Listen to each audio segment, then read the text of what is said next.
Commercial fishing is the second largest industry in Western Australia.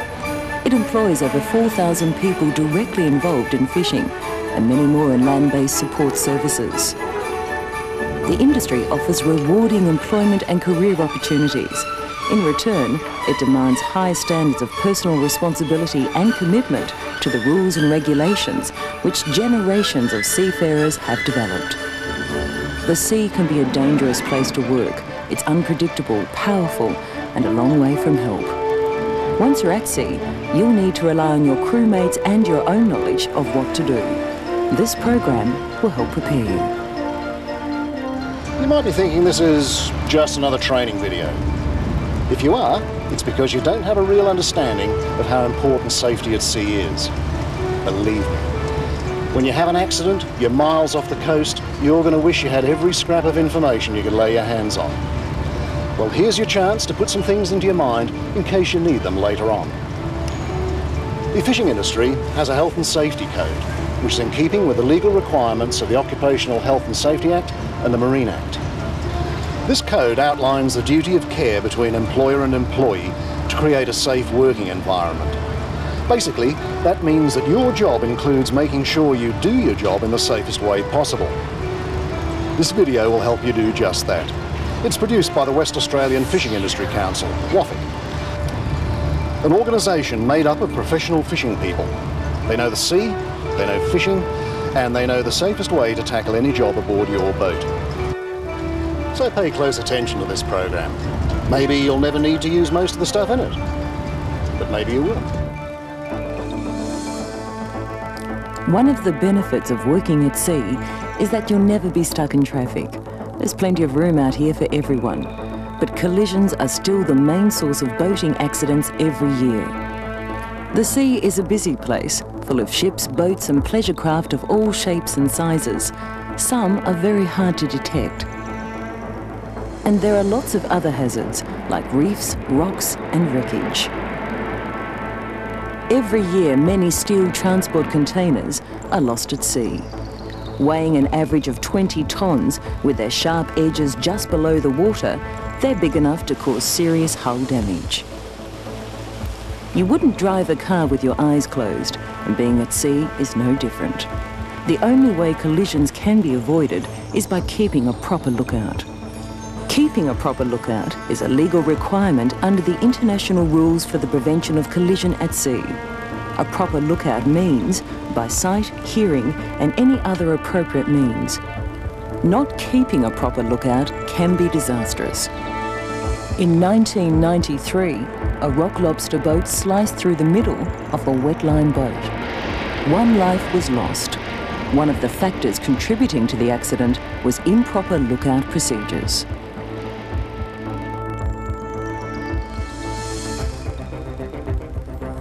Your skipper has the right to assign you to watchkeeping duties, so it's vital that you know how to do it properly. The watchkeeper is stationed in the wheelhouse and must be alert and concentrating on the job. Familiarise yourself with the instruments and gauges on your particular vessel. While keeping watch, you will need to keep an eye on the engine gauges to make sure everything is running smoothly. Refer to the barometer and keep an eye on the weather generally. Refer to the global positioning system and navigational aids so you can be sure the boat stays on course. And pay particular attention to the radar screen so you can track other vessels or pinpoint hazards in your area. You should also keep a log, entering any unusual events or instrumentation signals. At night, the wheelhouse should be darkened so a proper lookout can be maintained. Watchkeeping is a very serious duty. Do it properly. The safety of the boat and the lives of all the crew depend on the sharp eyes and clear head of the watchkeeper.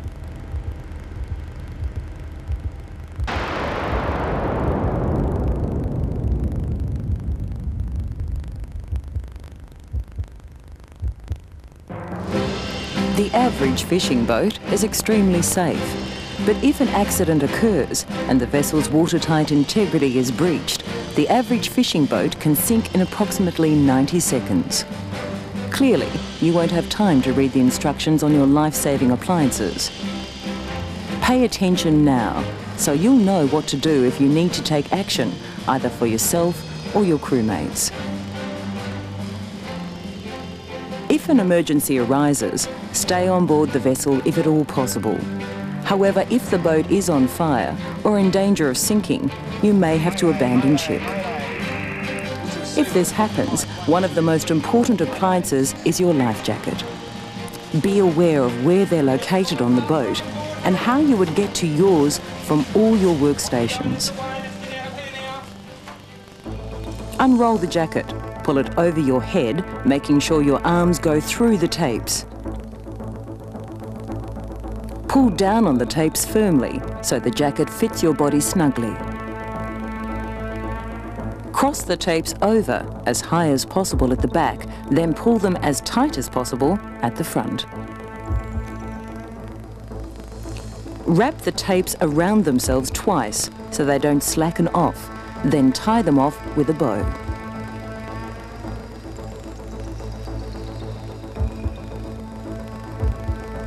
To activate the light, pull down sharply on the tabs attached to it.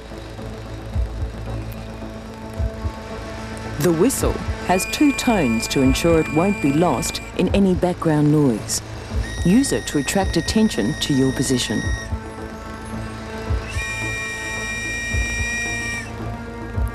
It only takes a teaspoon of water to drown a person. So if you have to jump into the water, cover your nose and mouth with one hand and hold the jacket firmly with the other. This simple precaution will prevent water entering your nose and mouth if a wave breaks over you, and stop the jacket from riding up and injuring your neck.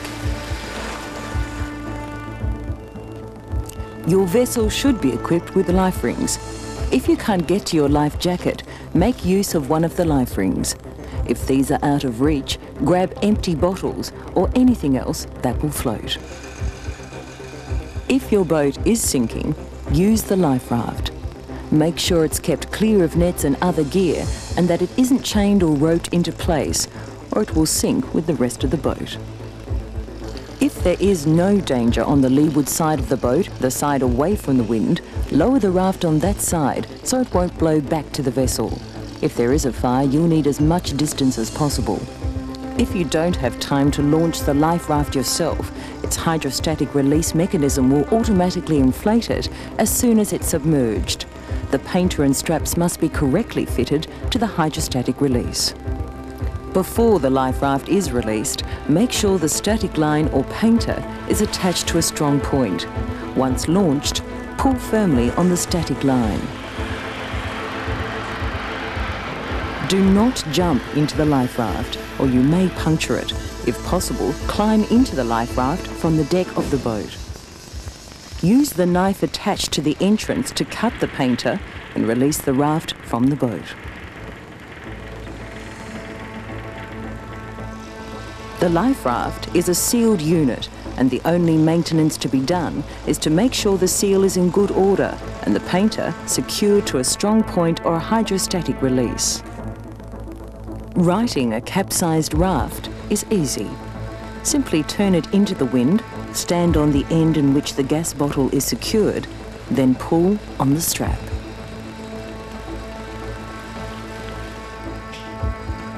The life raft is a last resort. It's uncomfortable, cramped, wet, exposed, and not a place you want to spend a lot of time. Don't abandon ship unless you really have to.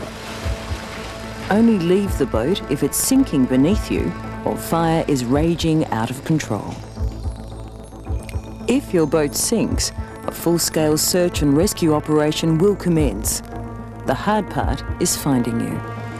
To make the rescuer's job easier, many boats now carry an emergency position indicating radio beacon, or EPIRB. Read the instructions on your unit so you'll know how to activate it in an emergency.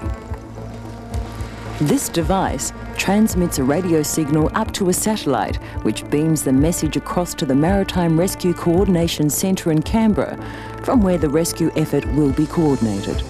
Make sure the EPIRB is attached to the raft and remains in the water. If it gets lost, the rescuers will find it instead of you. Keep a grab bag packed at all times. It should contain the crew's personal papers, warm clothing, extra rations and water. Take this with you if you have to abandon ship. Emergencies happen when you're busy doing something else. So be prepared. Talk about what you and your crewmates would do if an emergency occurred. What if there was a fire? What if the boat capsized? What if someone fell overboard? The few minutes you spend devising an action plan now could save lives later on.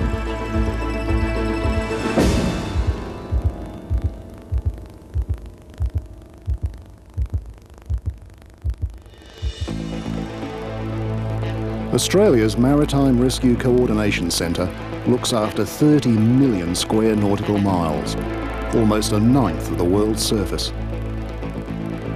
If you are awaiting rescue, you will need to help the searchers locate your position. There are several pieces of equipment to help you do this. Your boat is equipped with several different types of flares. When the vessel or aircraft you're trying to attract is a long way away, use the parachute flare. Remove the bottom and top caps and pull out the pin in the lower end. This will cause the firing trigger to drop down. Hold the flare skywards and apply pressure to the trigger using the palm of your hand or thumb. Hand flares and smoke flares are used for pinpointing your position when the rescue party is fairly close. Remove the top and bottom caps and strike the top of the flare with a striking pin. Hold them away from the wind. The smoke flare is only effective in the daytime. The hand flare is more effective at night, but can be used in the daytime if necessary.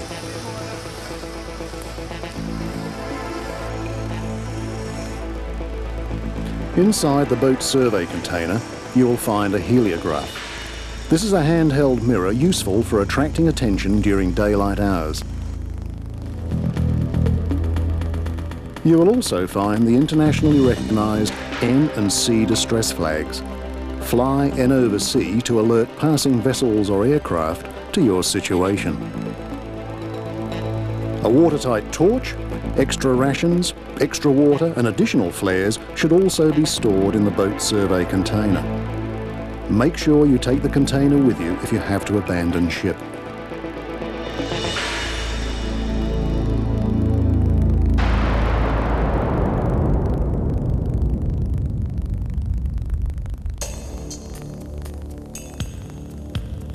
Fire on board a vessel at sea can be disastrous. As part of the crew, you are part of the fire brigade.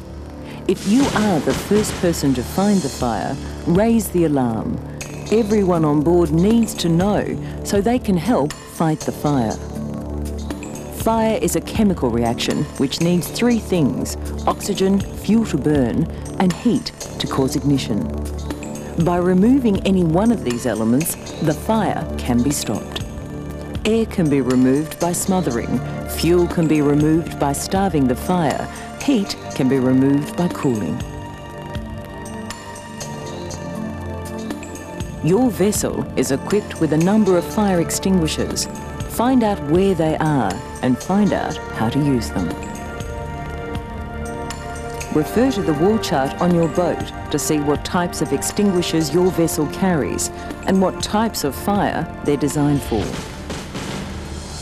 Most boats have fixed systems in place. Check how the system on your boat is operated.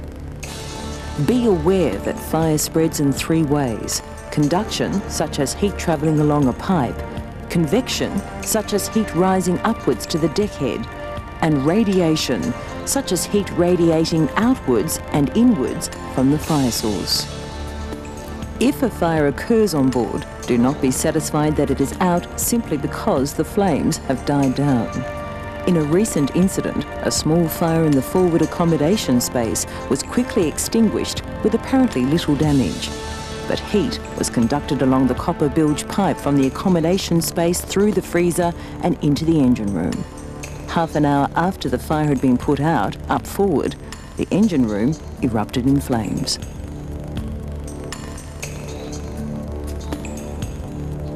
You may be the first person to find the fire, and if you don't act immediately, it may be too late. So be prepared. Find out all you need to know about the onboard firefighting equipment before you need to use it.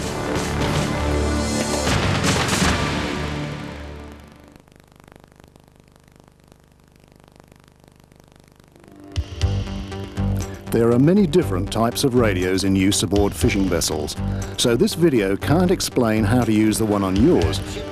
Ask your skipper for a demonstration, so you know how to turn it on, tune into a given frequency, and send a message. What is common to all vessels, however, is the radio procedure in an emergency situation. The most important distress call is Mayday. This is an internationally recognised code word which means the vessel is in grave and imminent danger. It is not to be used at any other time, as it initiates a broad-based response from the various maritime surveillance organisations around the country and the world. The correct radio procedure for a Mayday call is as follows. Press your red alarm button for approximately 1 minute, then send Mayday 3 times. This is your vessel's name and call sign 3 times. Mayday once. This is your vessel's name and call sign once. Then send the 3 Ps. Position, problem, people. Seawitch, Victor Mike, 1, 2, 3, 4. Seawitch, Victor Mike, 1, 2, 3, 4. Seawitch, Victor Mike, 1, 2, 3, 4. Mayday, this is Seawitch, Victor Mike, 1, 2, 3, 4. My position is 2915.2 south, 114, 24.9 east. Position is vital. Send it first and send it clearly. Check your global positioning equipment for an accurate fix. Submerged object and sinking, expect to stay afloat 15 minutes. Problem tells the rescuers what condition the vessel may be in when they arrive. 6-man life raft deployed, EPIRB activated, and 5 persons aboard. Over. People refers to the number of people on board, so the rescuers know when all hands have been accounted for.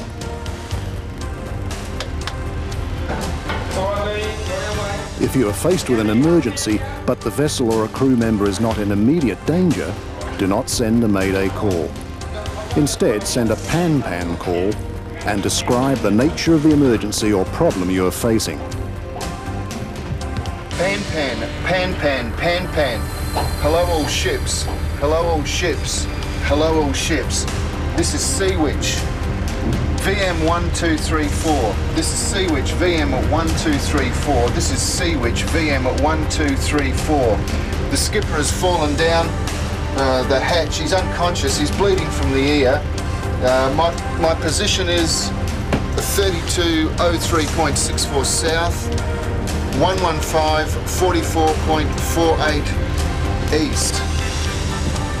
Require medical assistance, require medical assistance. Repeat, require medical assistance, over. Seawitch, 1234. Seawitch, 1234. Seawitch, 1234. This is Perth Radio. This is Perth Radio. This is Perth Radio. Received your pan-pan call. How can we help? Find out how to use the radio on your vessel as soon as possible. It is your lifeline in an emergency.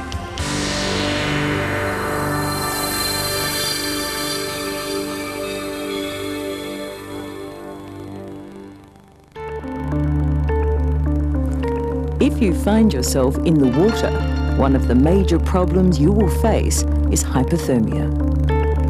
This is the condition which occurs when the body's core temperature slips below 35 degrees Celsius and the normal shivering reaction ceases to function. Heart rate and breathing slow down. The victim slips into unconsciousness and, if not warmed up, will eventually die. The only way to protect yourself from hypothermia is to keep as warm as possible. Warm clothing, even when wet, helps retain body warmth. Keep your limbs close to your body. Most of your body heat will be lost from the armpits and the groin. Keep your arms close to your chest and your knees tucked up beneath you.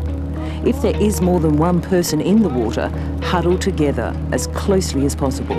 Shared body heat will benefit everyone.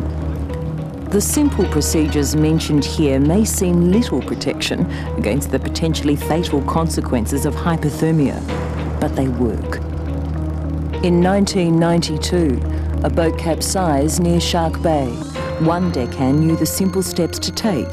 By linking arms, huddling together and conserving every bit of body heat, 8 people prevented the onset of hypothermia. If one of your crewmates has been affected by hypothermia and you're able to help, do not apply direct heat. Gradual rewarming at less than 1 degree Celsius per hour is the only safe treatment. Passive heat from blankets, warm clothing or body contact are the safest methods. Rubbing or rough handling or direct heat applied to areas other than heat loss areas could send cold blood back to the heart and cause a heart attack.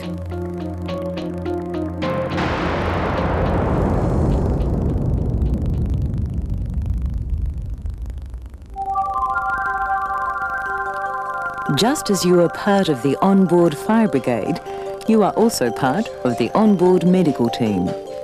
Your boat is equipped with a first aid box for immediate assistance in medical emergencies. If you use any of the items in it, make sure they're replaced as soon as possible. If someone needs first aid, refer to the first aid booklet on your vessel for advice. If the condition is life-threatening, send a pan-pan call.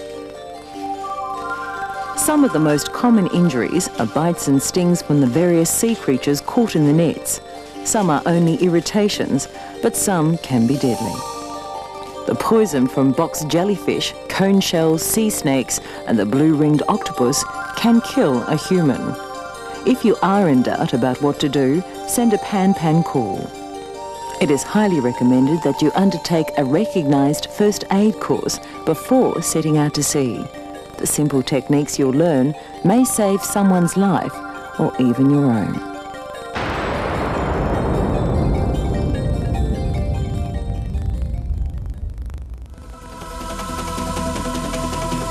Your skipper has no say in how you spend your time on shore. But while you're on the boat, you are at work and subject to the rules laid down by the skipper and owner. Drugs and alcohol affect your ability to work safely and put the welfare of your crewmates, yourself, and the entire boat at risk. In some instances, drug or alcohol use while on board a fishing boat will result in instant dismissal. There are no second chances, because a drug or alcohol-affected crew member puts lives in danger. Fishing is a food industry. It demands high standards of health and hygiene. Being on a boat means you'll be in close company with other people for extended periods of time. So it's very important that you maintain good personal habits and keep your work and living areas clean and tidy. A clean and hygienic environment must be maintained in the galleys, toilet, showers and bunks. Keep rubbish stored in sealed bags. Keep the galley tidy. Clean up food scraps. Keep the dishes clean. Keep the showers and toilets clean. Sea boils, hair lice and lots of other unpleasant conditions thrive in areas where proper cleanliness and hygiene have been ignored. Being careless with health and hygiene raises the risk of infectious diseases. All it takes is some attention to detail and you can save yourself and your crewmates a lot of unnecessary discomfort. Good hygiene is a habit. Look after yourself and take pride in the way you look. As a representative of an industry which provides food products, you should look neat and tidy whenever you are in view of the general public. The better the public perception of our industry, the more the public will buy our products. An essential part of your daily health and hygiene is skin cancer prevention. You'll be working outside a lot. Make sure you slip on a shirt, slop on a sunscreen and slap on a hat. Sunglasses are also very important, as much for the reflection off the water as for the direct rays.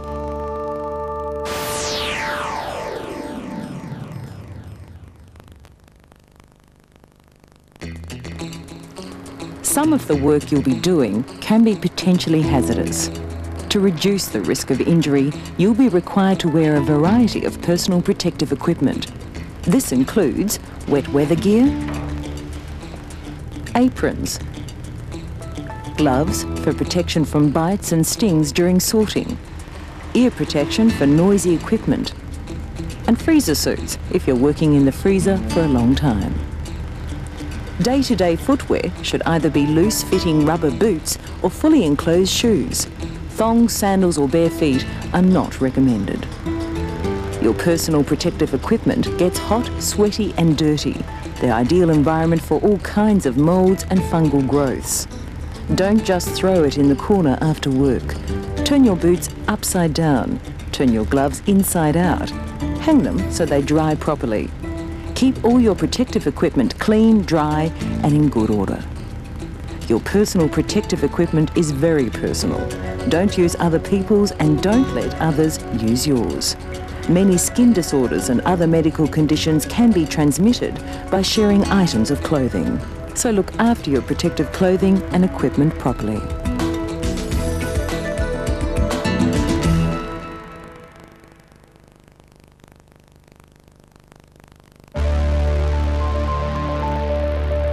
Confined spaces can be hazardous.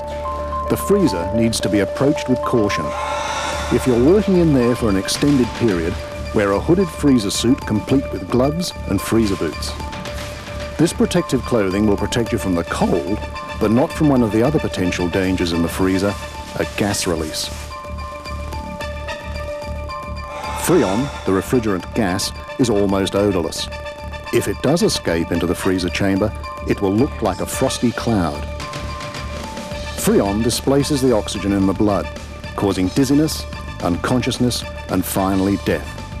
If you're caught in a gas cloud, you will have as long as you can hold your breath before the effects start to overtake you.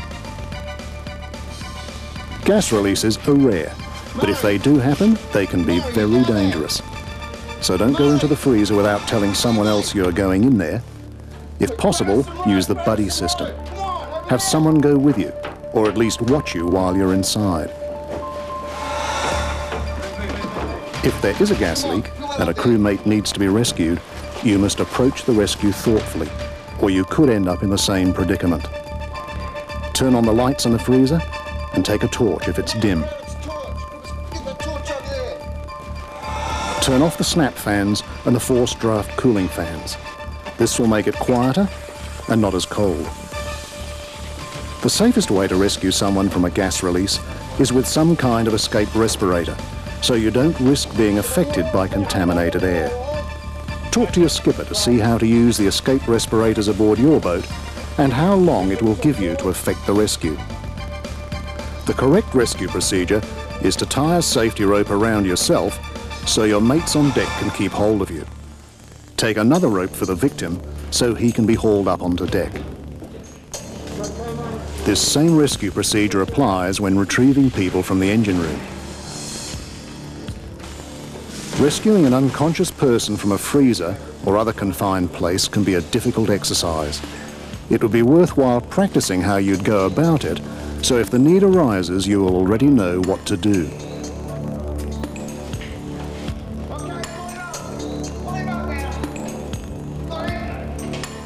There is an alarm system in the freezer, which enables you to attract attention if you're accidentally locked in. Use this alarm if you suspect a gas release, and test the alarm regularly to ensure it is working properly.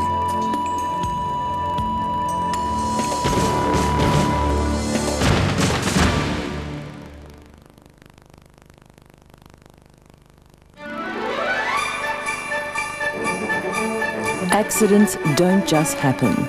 They are allowed to happen through carelessness, lack of attention, or sloppy work practices. In everything you do, be aware of the health and safety consequences and be prepared. Talk to your crewmates about what you would do in the event of a fire or if someone had to be rescued from a gas-filled freezer. Be responsible for yourself. Make sure all hatches are working properly, especially the hatch from your accommodation area, so you can get to the deck in an emergency. Keep clear of the winches at all times. When you are operating one, keep hold of the handrail to maintain your balance. Remember, working with a group of people in the confines of a boat that is your office, your factory and your home demands a high degree of personal responsibility and commitment to the health and safety principles. Fishing is more than a business. It's an adventure. It's a lifestyle unlike anything you'll find on land. The sea is an exciting and challenging place to work, but it's also full of surprises. The more knowledge you have about your boat, the better. So ask plenty of questions, find out where things are kept and how they're used. It doesn't matter whether you're starting a career or filling in for a season. Your health and safety are your business. Take them seriously.